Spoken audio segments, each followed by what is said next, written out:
All right, listen up here, you sons of bitches. And all you weird motherfuckers out there doing weird shit. This is a follow-up goddamn video. I don't feel right because I have lots of clothes on. Woo! I thought that was off screen. Whatever.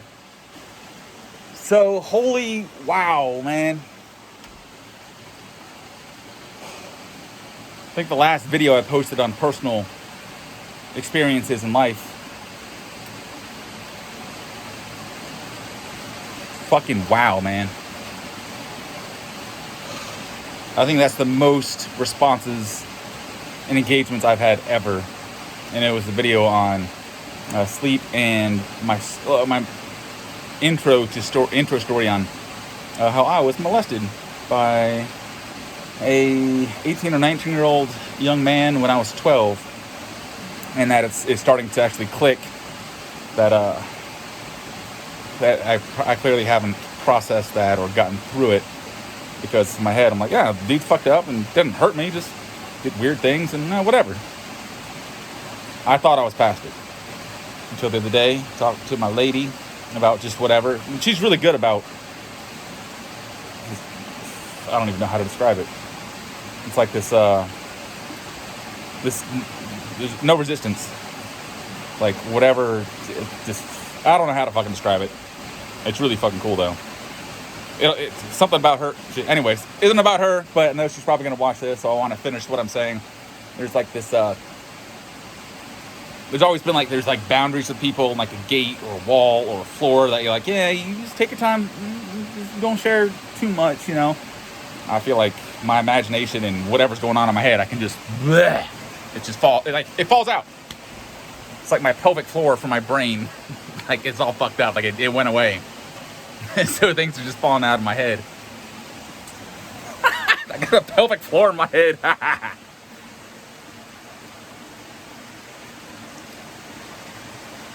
So we weren't talking about anything in particular, just being around her enough. I kind of had this, my mind is able to kind of like purge more easily. And that helped this idea click that, you know, like, man, I've had sleep issues my whole life. No, I've had sleep issues since I was 11, 12, 13. No, not 13, 12. I think 12. That's when all that shit happened. So I texted my mom. I don't think she even knows the story, so keep it to your fucking self if you see her. I'll share when I fucking feel like it. Not hiding it, just haven't talked about it. But anyway, I texted her. I was like, hey, when do you think I started having sleep problems? 11, 12, or 13. She was like, I'm pretty sure like 12. So that's what sparked the whole story.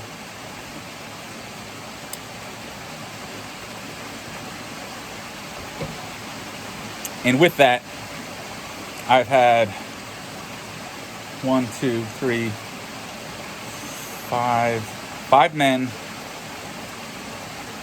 2 women reach out. One, I thought it was powerful the way she said it. She said, this is via Messenger. I have something I've been wanting to share. And I was like, what's that? And she just said, per your video, thank you.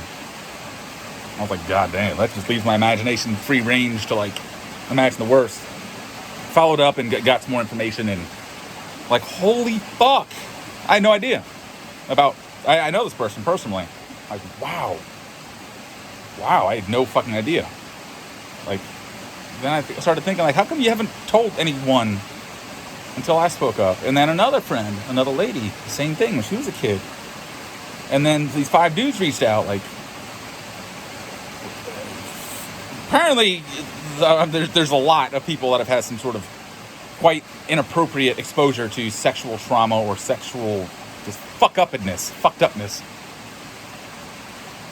And right now, I'm kind of happy because I haven't really processed, you know, how that's affected my mind or my life or body or sleep or subconscious. So for me, it's not that huge of a deal. But as I dig deeper into this, which I'm fucking going to, I started the process last night. Just started the process. I want to talk about process too. Yeah, process. I'm gonna go back to all these men. So last night, hanging with my lady, and at night, right before bed, I tend to drink kind of heavy.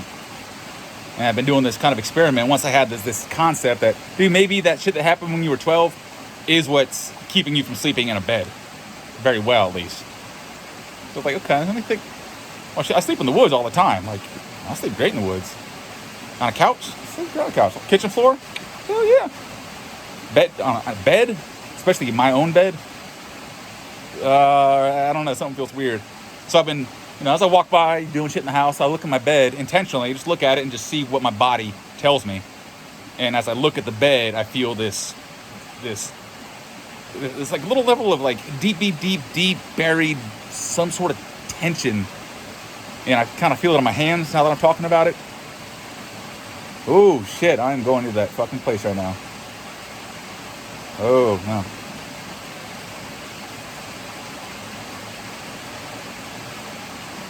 I've dealt with enough fucking digging deep with trauma. There's this weird part of the brain. I'm about to I know what that is. There comes a point when you're talking about some heavy shit, for me at least, where the brain's like, pull the plug, and everything just gets kind of euphoric, and I feel dizzy.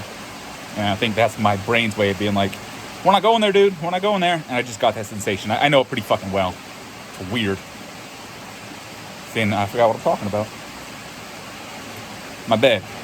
So I've been looking at my bed and I feel this weird sensation, tension in my hands. And that happens sometimes because hands, being ex-military, fighting, and I used to do a little bit of competition fighting, kickboxing.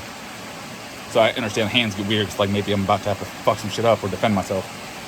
But that's been my experiment. I'll look at the bed and I'm like, holy shit, I don't feel great. So that's just kind of a reminder, like that's probably it. But per the process, woke up this morning, basically, walked outside. I saw I had my journal sitting out on the porch and a half empty cup of scotch, my little sip and drink. And I was like, fuck. Did I drink a lot last night and, I don't know, get sad? And then I looked in the journal and it had the motherfucker's name, Jason, in it, from childhood. And I was like, started feeling guilty. I was like, wait. With a lot of this PTSD stuff, for me, what I used to do for a long while, I would drink a lot. And I would go into my shop and just tinker and fucking let it go. Like fucking mental breakdowns, I don't know, 4 or 5 times a week for, I don't know, close to a year. And now if I try to do that, like if I try to drink a lot and get it out, like I got most of it out. Like I don't feel so much sadness. The nerves are still fucked. I'm talking PTSD now. Nerves are still all fucked up, but I realized that's the process I know that has worked for me. It's not the best, I know, but I'd rather do that than let this shit eat me alive,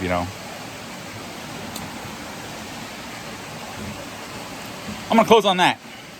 That's enough. But I'm gonna do a video right here in a second on the rest.